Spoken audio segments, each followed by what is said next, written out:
দর্শক, নির্বাচনের আর মাত্র 5 দিন বাকি। তো এই সময়ে এই বর্তমান সরকারের উপদেষ্টারা, আমলারা, তাদের মনে ভয় ঢুকেছে যে যদি নতুন সরকার এসে আমাদের সঙ্গে ঠিকমতো ট্রিট না করে, যদি আমাদেরকে বিপদে ফেলে, যদি আমাদের দোষ খুঁজে বের করে উপদেষ্টাদের সম্পদে তথ্য জমা দেওয়ার কথা, তা কিন্তু এখনো দেওয়া হয়নি। তো আমরা জেনেছি যে অনেক উপদেষ্টা তারা তাদের কূটনৈতিক পাসপোর্ট জমা দিয়ে সাধারণ পাসপোর্টের জন্য আবেদন করেছেন, এবং যেটা কিন্তু খুবই অস্বাভাবিক। সাবেক রাষ্ট্রদূত মুন্সি ফয়েজ বলেন যে এইরকম তিনি আগে কখনো দেখেননি, যে এখন উপদেষ্টা আছেন, মন্ত্রী পদমর্যাদার উপদেষ্টা থাকা অবস্থায় তারা কূটনৈতিক পাসপোর্ট সারেন্ডার করতেছেন, সাধারণ পাসপোর্ট নিচ্ছেন। কেন নিচ্ছেন? এটা বাংলাদেশে কখনোই আগে ঘটেনি। এবং এখানে বলা হয়েছে যে অর্থ, স্বরাষ্ট্র, তথ্য, প্রাথমিক ও গণশিক্ষা সহ গুরুত্বপূর্ণ 7 মন্ত্রণালয়ের উপদেষ্টা ইতিমধ্যেই তাদের বিশেষ পাসপোর্ট সমর্পণ করে সাধারণ পাসপোর্টের আবেদন জানিয়েছেন। এছাড়া আমলারাও থেমে নেই। প্রধান উপদেষ্টার 2 জন বিশেষ সহকারী, পুলিশের আইজি, পুলিশের প্রধানও কিন্তু দেশ ছাড়ার প্রস্তুতি নিচ্ছেন। এবার আমি আপনাদেরকে বিস্তারিত বলবো, কারণ এই পুলিশ প্রধানকে বিএনপি চায় না। বিএনপি অলরেডি এই পুলিশ প্রধান বাহারুল আলমের বিরুদ্ধে ভেটো দিয়েছে যে বিএনপি মনে করে যে উনি থাকলে নির্বাচন সুষ্ঠু হবে না। তো এই কারণে পুলিশ প্রধান মনে করতেছেন যে কিরে, এই আওয়ামী লীগের সবাইকে জেলে বললাম, আবার বিএনপিও চায় না, তো যার জন্য করি চুরি সেই বলে চোর। তো যাই হোক, এখন এই তালিকায় পুলিশের আইজিপি আছেন, তিনিও যে কোনো মুহূর্তে দেশ ছাড়তে পারেন, নির্বাচনের আগে অথবা পরে। যদি তিনি ম্যানেজ করতে পারেন বিএনপিকে যে হ্যাঁ আচ্ছা আমি নির্বাচনটা করি, তাহলে তারপরে ছাড়বেন, আর ম্যানেজ না করতে পারলে আগেই ছাড়বেন। অলরেডি আমি আসবো এই ব্যাপারে। এছাড়া বড় বড় সচিব এবং অনেক বিচারপতিও রয়েছেন এই তালিকায়, যারা অলরেডি তারা সাধারণ পাসপোর্টের জন্য আবেদন করেছেন, এবং স্বয়ং পররাষ্ট্র উপদেষ্টা তৈয়দ হোসেন এটিকে অস্বাভাবিক বলে উল্লেখ করেছেন। এবং আপনারা জানেন যে উপদেষ্টাদের বেশ কয়েকজন আমেরিকা এবং ইউরোপের নাগরিক। নির্বাচনের পরে তারা যাতে দায় এড়ানো বা দুর্নীতির অভিযোগ থেকে নিজেদেরকে মুক্ত রাখতে পারেন, এই কারণেই তারা যাতে দ্রুত চলে যেতে পারেন, এই কারণেই আগাম সতর্কতামূলক ব্যবস্থায় সাধারণ পাসপোর্ট তারা পেতে আবেদন করেছেন। অনেকেই বলেন যে উপদেষ্টাদের কেউ কেউ সেফ এক্সিট নেওয়ার জন্যই এগুলো করতেছেন।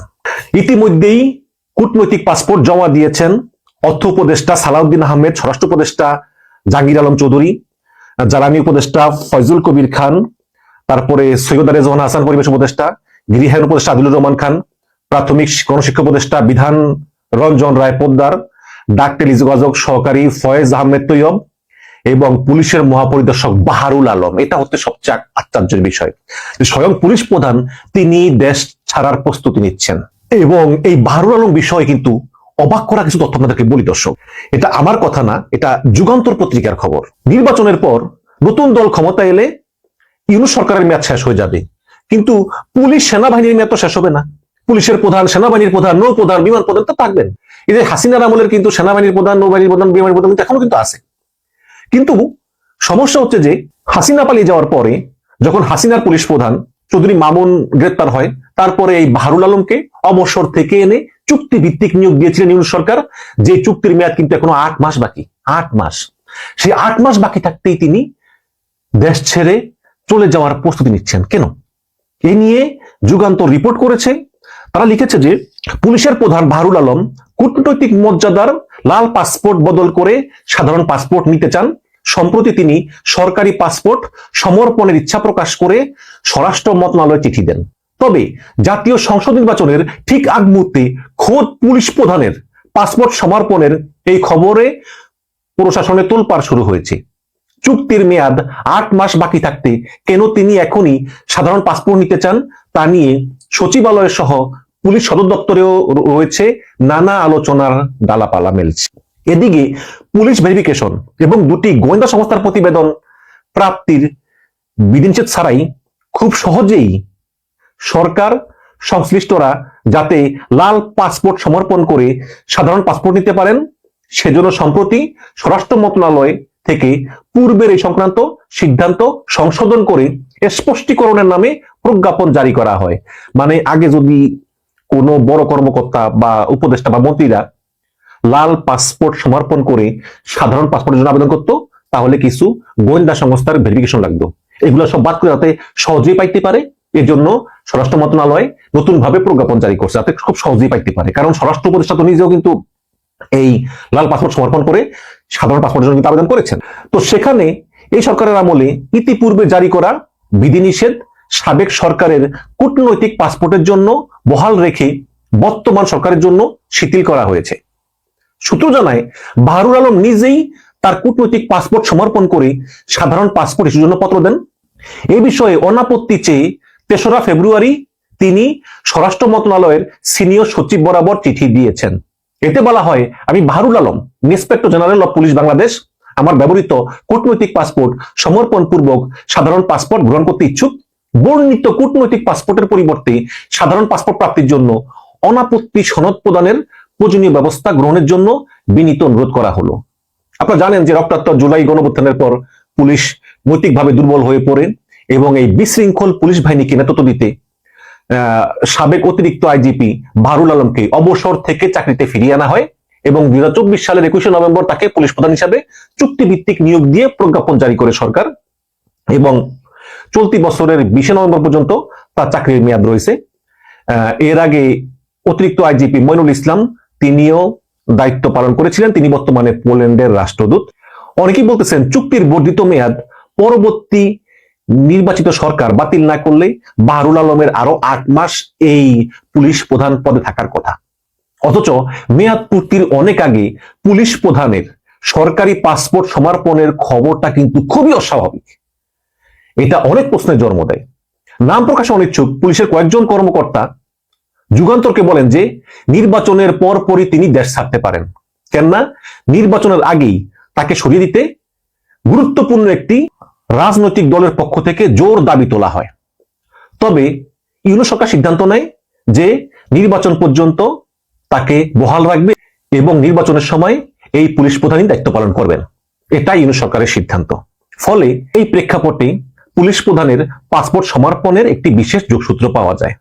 এই তো এখন কথা হচ্ছে যে একটা বড় দল, আপনারা বোঝেন কোন দল, তারা চায় যাতে এই আইজিপি তার পদ থেকে নির্বাচনের আগে সরে যায়।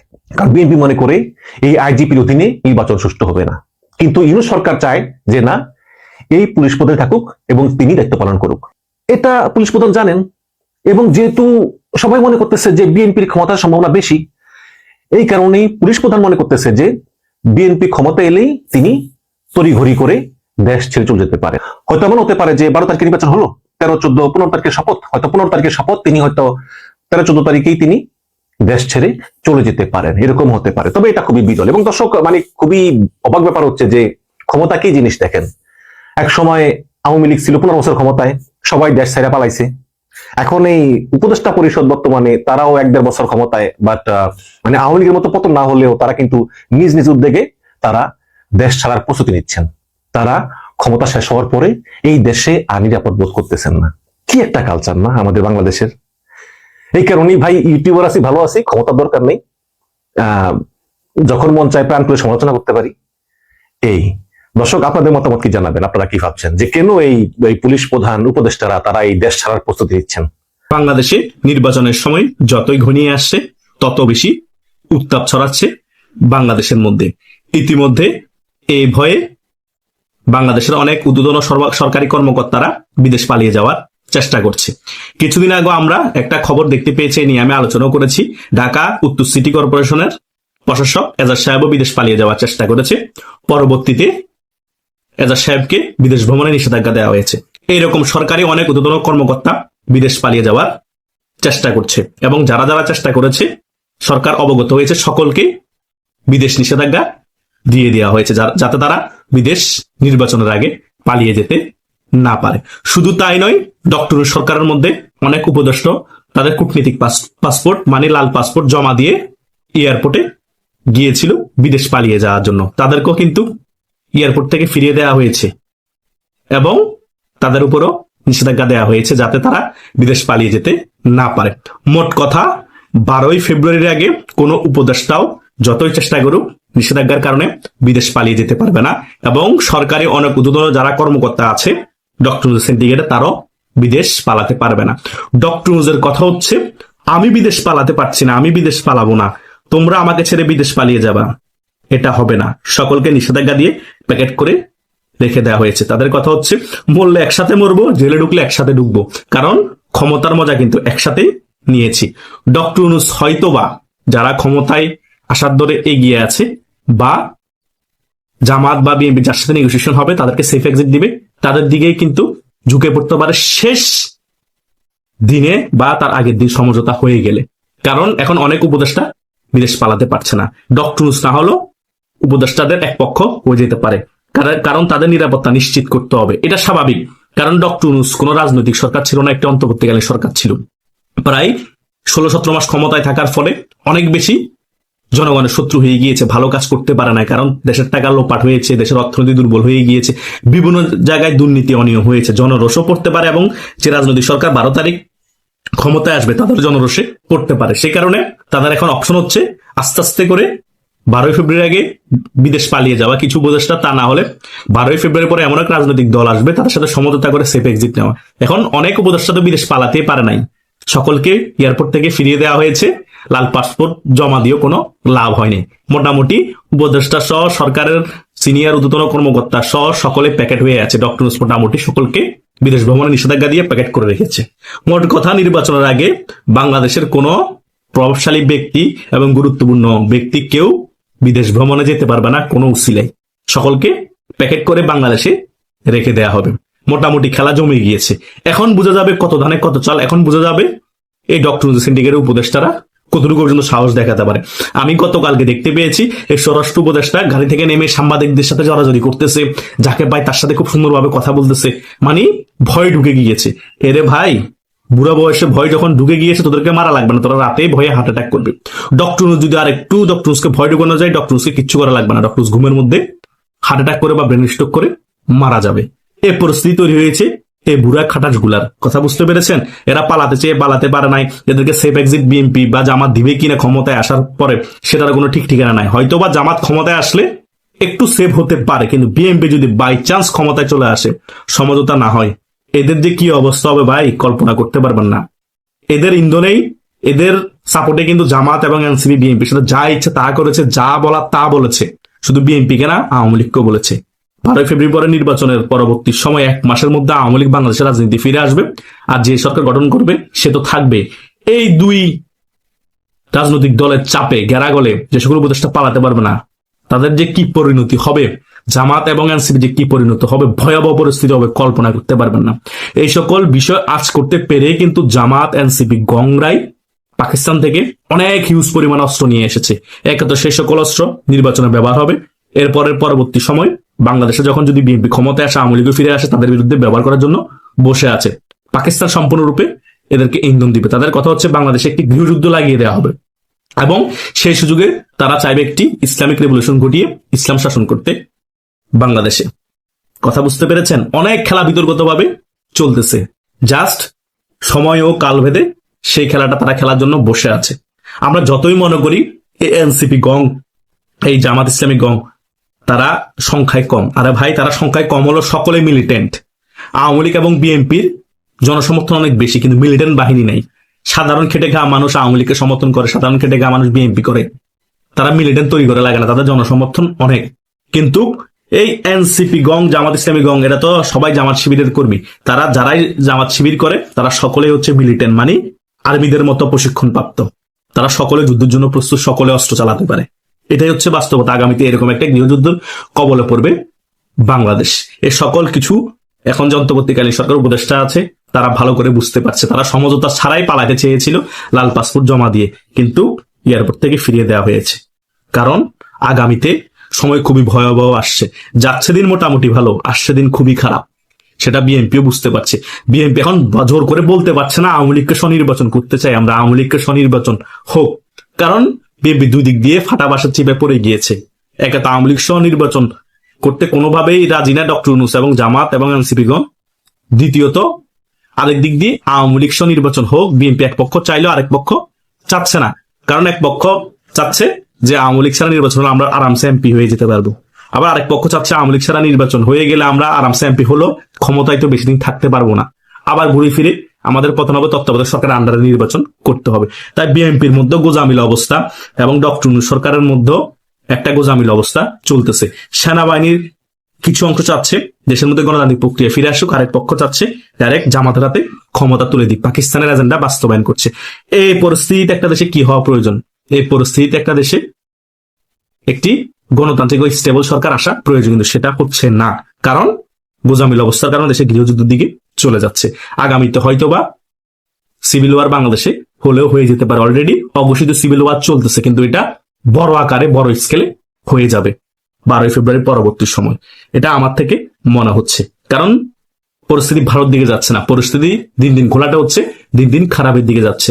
অলরেডি আওয়ামী লীগের যারা সাধারণ কর্মী তাদেরও দেয়ালে পিঠ থেকে গিয়েছে। তারা এসপার নো ওসপার একটা সিদ্ধান্ত নিয়েই ফেলবে, তারা বাঁচবে না মরবে সেটাও চিন্তা করবে না। তারাও একটা পক্ষ রয়ে দেখবেন যে ফাইট করবে, এটা সত্য কথা। হয়তোবা তারা আওয়ামী লীগের নেতৃত্বে ফাইট করবে, দেখবেন যে 3 মুখী সংঘর্ষ হয়ে যাবে। তখন কি করবেন? হয়তোবা বিএনপি আওয়ামী লীগ একত্রিত হয়ে এই পাকিবিজদেরকে আজীবনের জন্য বাংলাদেশ থেকে নির্মূল করে দিতে পারে, এমনও কিছু হতে পারে। তো ঘুরে ফিরে ছোটখাটো একটা সিভিল ওয়ার হয়ে যেতে পারে। এখন তো হালকা পাতলা হচ্ছে বিভিন্ন জায়গায়, এটা কিছুই না। 12 ফেব্রুয়ারির পরে আরো বড় আকারের হয়ে যেতে পারে। আমি সেটাতেই ভয় পাচ্ছি। আমাদের বাংলাদেশের জনগণের কি হবে? 5 আগস্টের পরবর্তী সময় নতুন বন্দোবস্তের নামে বাংলাদেশটা ধ্বংস করার বন্দোবস্ত 16-17 মাস চলেছে। আগামীতে তো সিভিল ওয়ার হয়ে গেলে একেবারে ধ্বংস হয়ে যাবে। এটা বাঙালির প্রাপ্য ছিল। বাঙালি বেশি হুজুগে ব্রেনু আসে, বেশি নাচানাচি করে। 5 আগস্ট শেখ হাসিনার পতন করার পরে বাঙালি এখন বুঝতে পেরেছে কি ভুলটা করেছে। আশা করছি সকল বিষয় বুঝতে পেরেছেন। আপনাদেরও যদি কোনো মতামত থাকে কমেন্ট করে জানাতে পারেন।